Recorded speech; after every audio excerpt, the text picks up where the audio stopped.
Obrigada.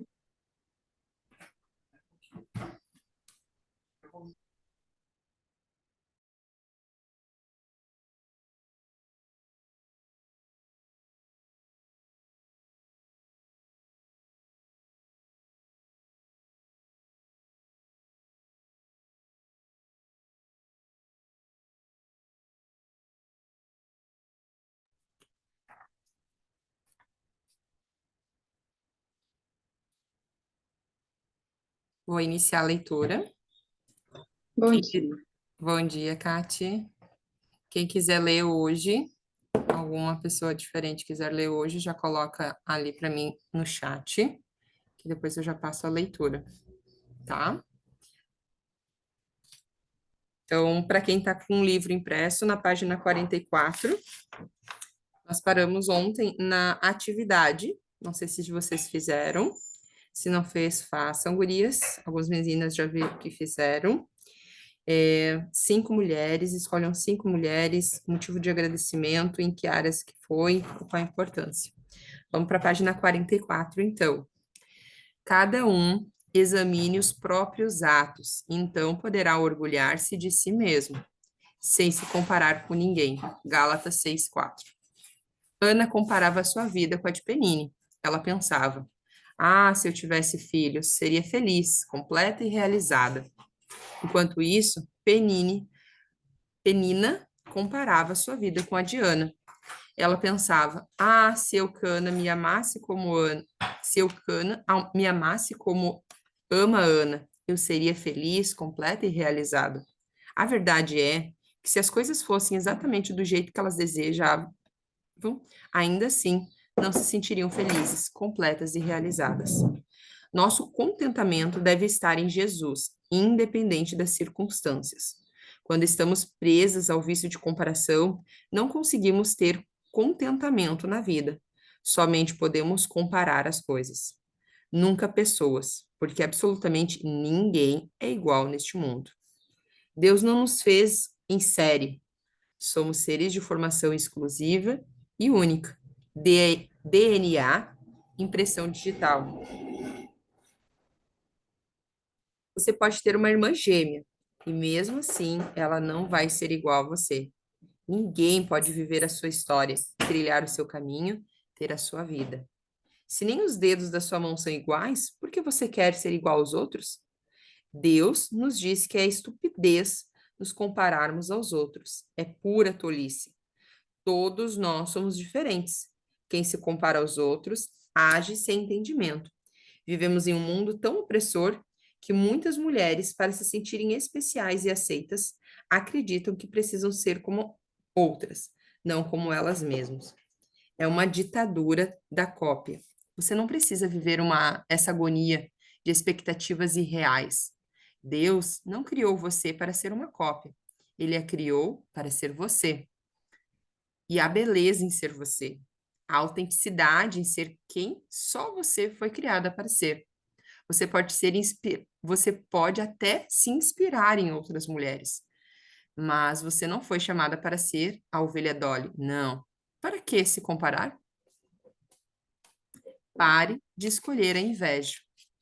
Quando nos comparamos, além de nos depreciarmos, estamos alimentando a inveja. Inveja é uma escolha. Todas as vezes que você sente inveja é porque você escolheu senti-la. Embora a inveja torne você miserável, foi você quem a escolheu. Quando você escolhe fazer comparação, Deus diz: não faça isso, mas você escolhe a inveja. Se você tem costume de comparar sua aparência física, suas roupas, seus talentos, sua família, qualquer comparação que seja com alguém, você está abrindo uma legalidade na sua vida para a inveja e a baixa autoestima. Você não precisa se comparar com os outros. Faça o seu melhor. É daí que a satisfação aparece. Nunca meça sua atenção pela dos outros. Não tente mudar suas circunstâncias por inveja. Quem tem baixa autoestima costuma querer mudar as circunstâncias para se sentir melhor. A ovelha Dolly Foi o primeiro mamífero clonado no mundo a partir de uma célula adulta, sendo uma cópia perfeita da ovelha. Eles têm mais dinheiro do que nós, por isso farei tudo para ter mais do que eles. O loiro dela é mais platinado do que o meu, vou fazer mais mecha. Ela comprou um escarpão nude, vou comprar um nude e um preto. O único problema é que quando você chega a determinado nível, haverá sempre o próximo, um nível considerado acima. Se você estiver motivada pela inveja, irá se desgastar tremendamente. Filipenses 4:11. Pois aprendi a estar satisfeito com o que tenho. Pegue sua Bíblia, abra em Filipenses, encontre o versículo 4:11 e destaque: aprendi. Não é natural estar feliz com o que temos. Fomos ensinados a estar descontentes. Estar satisfeito é algo que você precisa aprender. É um processo educacional. Tem mulher que é tão insatisfeita que, se você a elogiar, você está mais magra, receberá como resposta: é impressão sua. Deve ser porque eu estou de preto. Se você disser: sua pele está tão boa, poderá ouvir: ah, minha filha, são 2 quilos de reboco.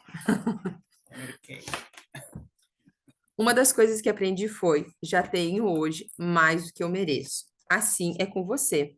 Nós já temos mais do que merecemos. Por isso, podemos ser felizes com Deus. Não tente forçar uma mudança de sentimentos. Eu vou me esforçar duramente para não me comparar. Vou dar duro para não ter esse sentimento. Você pode pensar, mas é simplesmente impossível impor um sentimento a você mesma. Isso não funciona. Não existe um botão que apertamos para o sentimento sumir. Deus diz que o caminho para não ter inveja, não se comparar, ter uma boa autoestima, é pela mudança de perspectiva. Ou seja, o modo como você vê a situação é que precisa mudar. Deus não tem filho predileto, ele tem propósitos diferentes para cada um de seus filhos. Sempre vai haver alguém que é ou está melhor do que você em alguma área. Lutar para ser número um é cansativo e você não vai conseguir nunca. Mas isso não tira o seu valor. Muitas vezes você foca tanto no que Deus deu para outra pessoa fazer que se esquece de fazer o que ele chamou você para fazer. A grama do vizinho parece mais verde. A grama do vizinho parece mais verde? E quem garante que ela não é sintética? Ninguém sabe realmente o que o outro está vivendo. Por isso, não precisamos invejar ninguém. Na verdade, deveríamos nos sentir satisfeitos por aquilo que conquistamos, que já conquistamos. Quem não aprende a celebrar suas próprias conquistas, jamais se sentirá completo. Se eu arrumo a mala para uma viagem a Gramado no inverno, coloco casaco de frio, bota, cachecol. Se o destino for o Rio de Janeiro, coloco maiô, protetor solar, vestidinho. Deus tem uma jornada para cada um de nós percorrer. Ele já colocou em nós, na nossa mala, os elementos que apontam para esse destino. Descubra o seu destino. Deus não tem filho predileto. Ele tem propósitos diferentes para cada um de seus filhos. O mundo quer colocar em você o filtro do coadjuvante. Ana achava que era coadjuvante na história de sua família, justamente por Penina ter filhos e ela não. A Bíblia fala que Penina sempre lembrava Ana de que Deus a deixara sem filhos. É como se Penina estivesse evidenciado que Ana cabia o segundo lugar, o papel de coadjuvante, o papel de reserva e no titular e não do titular, entende? No entanto, lá no início do capítulo, como somos apresentadas a Eucana e sua família, está escrito: ele tinha 2 mulheres, uma se chamava Ana e a outra Penina. 1 Samuel 1:2. Penina é que foi identificada como a outra, ou a segunda mulher. E até mesmo na hora de servir a porção de sacrifício, Eucana entregava uma porção dupla a Ana. Realmente, é só uma questão de perspectiva. Apesar de receber privilégios de quem é protagonista, Ana se via como alguém que havia sido esquecida do banco de reservas. Da mesma forma, acontecia com Penina. Ela era protagonista de sua própria história, mas não parecia satisfeita até que Ana se sentisse coadjuvante.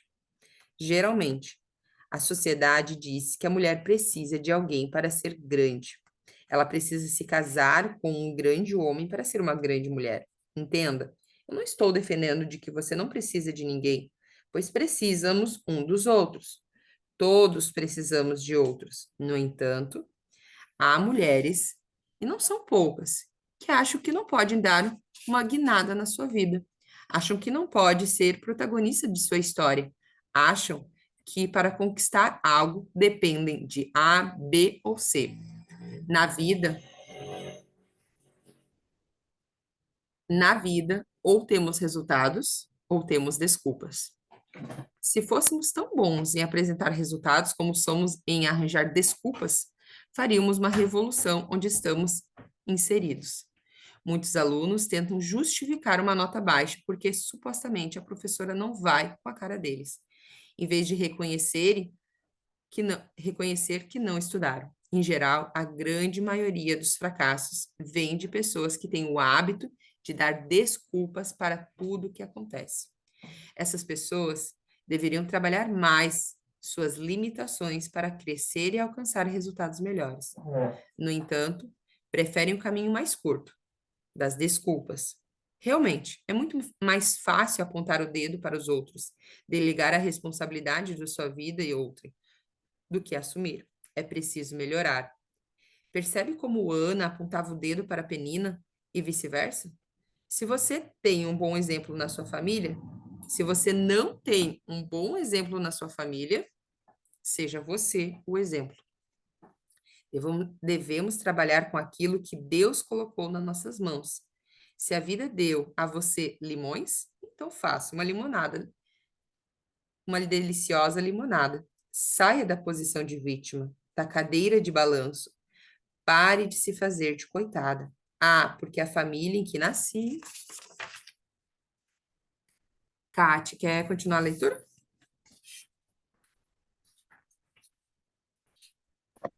Pode ser sim. Eu podia gastar horas aqui escrevendo sobre o que o meu pai fez. Traiu minha mãe, separou-se dela quando eu tinha 3 anos, nunca me ligou no meu aniversário, nunca esteve presente na minha vida e por aí. Vai. Minha mãe criou e educou sozinha 5 filhos. Mas, se eu gastar meu tempo com isso, nunca sairei da cadeira de balanço. Se você não tem um bom exemplo na família, seja você o exemplo. Seja você a protagonista da sua história. Pare de terceirizar sua felicidade e sua satisfação em outras pessoas. Sabe? Davi não tinha ninguém que acreditasse nele, ninguém que lhe incentivasse, lhe impulsionasse. Para falar a verdade, até mesmo quem deveria amá-lo, seu próprio pai, o esqueceu. E aí, o que Davi fez? Ficou na cadeira de balanço se lamentando por toda a vida? Não, ele mesmo acreditou no seu potencial. Acreditar em si mesmo é viver conforme o poder de Deus que há dentro de você. Quando não acreditamos em nós mesmas, na verdade, estamos não acreditando em Deus, pois ele age por meio da nossa fé. Ana clamou, Ana creu, Ana fez um voto. Ana parou de olhar para Penina e voltou os olhos para aquele que poderia conceder o desejo de seu coração. E Ana teve seu clamor de fé atendido. No entanto, o mundo está cheio de mulheres que escolhem ser vítimas. Ah, por que você não sabe o que eu passei? A Bíblia nos conta a história de um homem que nasceu cego, em João 9. Algumas pessoas perguntaram a Jesus: Mestre, quem pecou? Este homem ou seus pais, para que ele nascesse cego? João 9, 2. Eles tentavam encontrar alguém para culpar, um motivo de desculpa para aquele homem. Temos essa mesma tendência hoje. Por isso, eu amo a maneira como Jesus respondeu aos discípulos. Nem ele, nem seus pais pecaram, mas isso aconteceu para que a obra de Deus se manifestasse na vida dele. Em João 3, 9, 3. Jesus está ensinando para mim e para você que quando enfrentarmos uma adversidade ou quando a vida nos der um duro golpe, não devemos ficar amargas. Não podemos deixar que o problema ou outra pessoa se torne protagonista na nossa história. Não devemos sair culpando outras pessoas pelos perrengues que passamos. Por isso, não pare. Deus pode usar sua vida mesmo que na sua mente haja uma lista extensa de limitações. Deus sempre potencializa aqueles que estão dispostos a servi-lo. Por que você seria diferente? Reconheça que você é um excelente candidato por meio de quem Deus pode demonstrar o seu favor e a sua bondade. Se você acha que está em desvantagem ou que é limitado, em vez de dizer isso não é justo, Deus, tenha ousadia para declarar: Deus, estou pronto. Sei que o Senhor tem algo grande reservado para mim. Recuso-me a viver derrotada e deprimida. Essa aparente desvantagem será mais uma oportunidade para o Senhor entrar em cena e mostrar o seu amor por mim. Foi exatamente isso que Tony Melendez fez. Li sobre a história dele certa vez e queria compartilhar com vocês. Ele nasceu sem os braços, mesmo assim, queria tocar guitarra. Algo dentro dele dizia que ele deveria compor e cantar músicas. Tony poderia ter dado várias desculpas, afinal, não tinha os braços. No entanto, ele aprendeu a tocar guitarra com os dedos dos pés. Hoje viaja o mundo inteiro fazendo shows. Que atitude, que garra, que força de vontade. Eu amo pessoas que agem assim, que perseguem seus objetivos, mesmo quando todas as circunstâncias dizem que não. Quando Deus desperta um sonho ou uma promessa no seu coração, ele deposita tudo o que é necessário para que se realize. Deus não teria dado ao Tony o desejo de tocar guitarra sem lhe dar a habilidade. Ele não nasceu para ser coadjuvante da própria história. A deficiência não seria protagonista. Humanamente falando, não ter os braços pode parecer uma deficiência, mas eu sei que em Deus e para Deus não existem deficiências. Quando ele criou você e eu, ele não estava num dia ruim. Deus me criou com um propósito e um destino para cumprir, e farei o meu melhor para honrá-lo. A maioria das pessoas nunca precisou lidar com nada tão desafiador como a ausência de membros que Tony enfrenta. Entretanto, as pessoas costumam deixar que problemas mais comuns, como o divórcio, a perda de um emprego, desafios financeiros, frustrações com as pessoas, as oprimam. Eu já passei por uma fase de cadeira de balanço. Senti-me tentada em ser coadjuvante da minha história.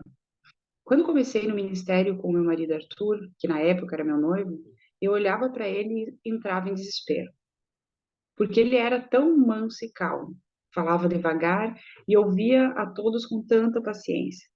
O mundo podia estar explodindo, mas ele não perdia a concentração por nada. Ele era muito querido e as pessoas o amavam. Então eu dizia: Deus, o Senhor precisa me transformar com urgência. Eu estou em desvantagem, sou muito intensa, falo rápido, e enquanto todo mundo está na conversa, eu passei por assunto e estou lá na frente. Quem me conhece sabe que sou assim. Ficar muito tempo em um assunto é difícil para mim, porque dentro de mim eu já resolvi que quero estar em outro tema. Eu costumo dizer que sou uma máquina em constante aceleração. Eu achava que tinha que ser lenta, mansa e de fala doce como Arthur. Até que comecei a imaginar dois Arthur juntos. Naquele momento percebi que havia me criado assim de propósito. Um completaria o outro. Você conhece a história de Zaqueu? Ele era baixinho, por isso imagino que quisesse ser como as pessoas mais altas. Mas entenda, Deus não nos fez como somos com um propósito. Se Zaqueu fosse do tamanho médio da sociedade, ele nunca subiria em uma árvore nem teria chamado a atenção de Jesus no meio da multidão, exatamente por, por estar em cima de uma árvore. Então, por que você está reclamando de ser pequeno? Certa vez, eu ouvi uma história que nunca esqueci. Era sobre um jovem atleta que, embora não tivesse uma das mãos, queria jogar futebol americano. Então, o médico do clube perguntou a ele: Qual a sua deficiência? Nenhuma, senhor. Eu não tenho deficiência, apenas não tenho a mão direita. Respondeu ele. Eu amo essa atitude. Não, eu não tenho deficiência, apenas toco guitarra com os pés. Não, eu não tenho deficiência, apenas sou mais acelerada e intensa do que algumas pessoas. Não, eu não tenho deficiência, apenas não sou tão alto quanto os outros. Adote uma perspectiva mais elevada de você. Pare de se fazer de coitada. Pare de se lamentar e ficar dando desculpas. Você não é vítima. Não existem desvantagens quando Deus está do nosso lado, porque tudo coopera para o nosso bem. Em Romanos 8:28. Eu encorajo você a viver sem se apoiar em desculpas. Olhe para o que você pode fazer. Foque nos seus dons. Recuse-se a ter pena de si mesma. Na vida, tudo é uma questão de ponto de vista. Para a formiga, gota de chuva é um tsunami. Você pode ser protagonista da sua história, não importa o que tenha enfrentado. Vamos montar um plano de ação agora. Quais são as áreas da sua vida das quais você precisa tomar as rédeas? Sobre o que você fica se lamentando, dando desculpas para não seguir em frente? Agora, os seus dons. Quais são eles? Não sabe? Pense naquelas coisas que naturalmente você faz com maestria e que são voltadas para o próximo. Não importa quanto já venham falando para você que não seja o suficiente, que não era o suficiente. A forma mais simples é começar com uma lista de tarefas práticas que podem mudar sua perspectiva. Desde aquela gaveta cheia de papéis para a qual você nunca olha e fica se julgando desorganizada quando precisa de um deles e não encontra, passando por aquelas roupas no armário que podem ser levadas a um bazar beneficente, até aquela ligação para uma amiga para a qual você está devendo uma visita há anos. Faça uma lista simples, fácil e prática e veja quanto você pode realizar quando você escolhe ser protagonista da sua história. Paramos aqui? Sim, chegamos no capítulo Singularidade, capítulo 3 amanhã. Obrigado, Kate. Quantas histórias incríveis. Vamos para o nosso tempo de debate, compartilhamento.